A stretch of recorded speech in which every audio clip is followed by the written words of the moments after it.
Hey, great to have you here. So back today with another Dexter video, specifically with regards to Original Sin. Today we are going to take a look at 5 predictions that I have for the Dexter Original Sin series. Previously, I did my 5 wish list.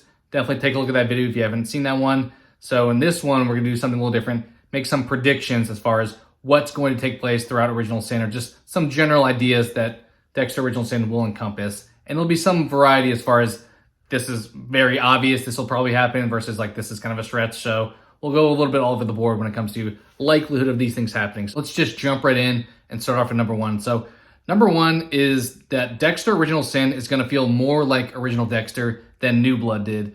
And this is kind of a stretch in some ways because obviously New Blood has Michael C. Hall in it. He embodies all of what Dexter is. So it's a little bit challenging to be more like the original show than New Blood when you don't have that main character in the show.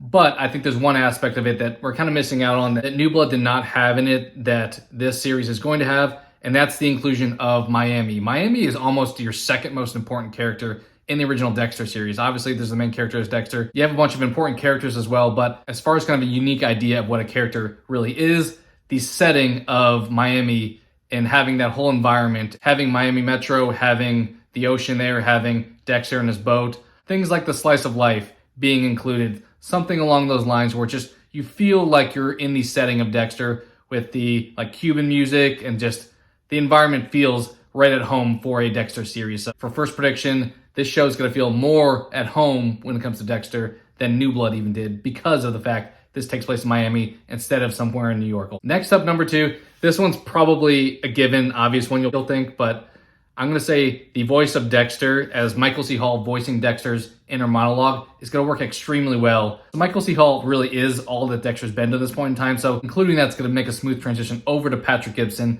But I think having Dexter as the inner monologue is going to be big in helping that transition take place. You're still going to have the voice that you expect to hear as far as some of the thoughts that take place. In the original series, we had Harry, who was that kind of back and forth dialogue that Dexter had, which was an awesome inclusion. In New Blood, we kind of missed out on that, honestly. I feel like that's a big factor to the original show that we missed, not having Harry in New Blood. Obviously, we got Deb as an extra inclusion, which it was cool to have her included in some fashion, but I don't think the Deb ghost worked as well as the Harry ghost, because it felt like the whole time Deb was just yelling at Dexter, and it didn't feel like it was as much in-depth discussion and just character development that took place. With that, having Harry was huge. I think because you're not going to have Harry as a ghost, because obviously Harry's alive as a character, having Michael C. Hall kind of takes that role of Dexter talking to himself. I'm curious how we're going to have that monologue work. Are we going to have him thinking things out loud and then Patrick Gibson talking back with it? We're going to have like a devil and angel situation where there's discussion between the two, or is it just going to be Michael C. Hall talking and that being the thought that Patrick Gibson has? Curious to see how that ultimately looks, because having a back and forth was what kind of made Dexter fun when he talked to Harry. So I don't know if we're going to get that back and forth, or if it's just going to be straight up Michael C. Hall talking. Either way, I think it's going to be extremely well done, just because you're having the original Dexter represented in some fashion by having that mechanic of an inner monologue. So that one's probably a little bit obvious, you may think. Number 3, we'll say we're going to get more flashbacks in this one. So Dexter as a series always like to do, hey, let's go to the flashbacks. Let's take a look at when Dexter was younger and he learned this lesson from Harry, or he did this thing where he had this kill done. Even in New Blood, we had the somewhat of a retcon. I guess it could have just happened, just never got brought up. We had the situation where Dexter killed that clown, and things like that I think are going to continue here. Obviously, he'll be a kid at this point because Dexter in the show is a little bit younger, so any flashbacks have to include a very, very young Dexter. But I think they're going to continue doing that. That seems to be integral to the part in the concept of Dexter. I personally don't care for a lot of flashbacks. I know in the original show, when they cut back and they showed, it was actually the same James Remar talking to Dexter, but had a different actor as young Dexter.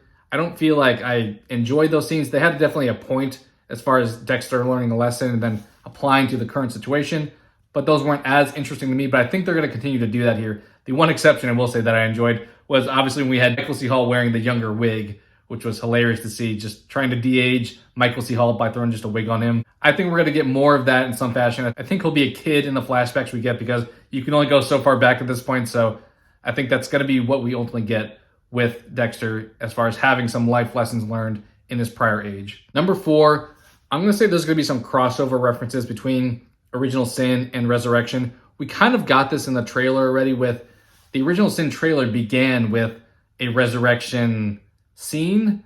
So that's kind of already happening in some fashion, but I think it's going to be even expanded upon. I'm curious to see how much they do that, because they could ultimately have scene references in both shows referring to the other one. I think they could have in Original Sin, they could have Dexter at the beginning. Like, it could be one of those situations where he's like, it all started back when I joined Miami Metro or something like that, where it's like the whole show is like his flashback of the beginning of Resurrection. I'm not sure they'll do something like that or not, but that's a very possible way they include a hint at Resurrection in the show by just beginning it with that, hey, he's going to the hospital, and now he's like, hey, I remember back when I joined the Force. You could do that. I think more often than not, we're going to have the other way around. I think in Resurrection, you could have references to stuff that happens in Original Sin. And I think you could even have some old scenes where you would throw Patrick Gibson and the rest of the squad in to have some references there.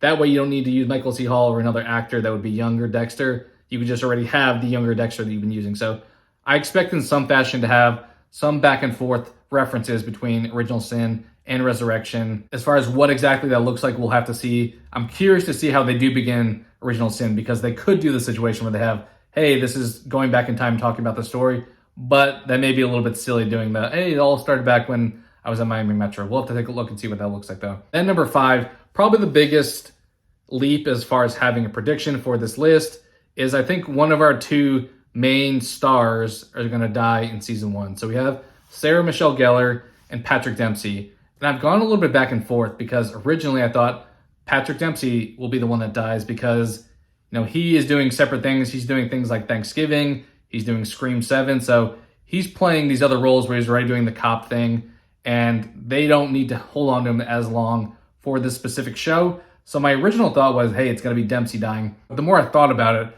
I thought Sarah Michelle Gellar could make sense actually as well, because I think she takes a little bit of breaks throughout her career. So it's possible she just planned to sign on for one season of this. Feels like her character in the show, I don't have full definitions of exactly everybody's role and how frequently they're going to be in the show, but Patrick Dempsey's character is a captain, whereas Sarah Michelle Gellar just has a generic name. So I feel like she's lower on the totem pole as far as in the police force. So she's more likely to be involved in some kind of line of fire situation where she's getting involved with these killers and could be a target potentially. So as I said, before this video started, I leaned Patrick Dempsey, but now if I'm going to make a prediction, I'm going to say Sarah Michelle Gellar will be the one to die in season 1 is my prediction.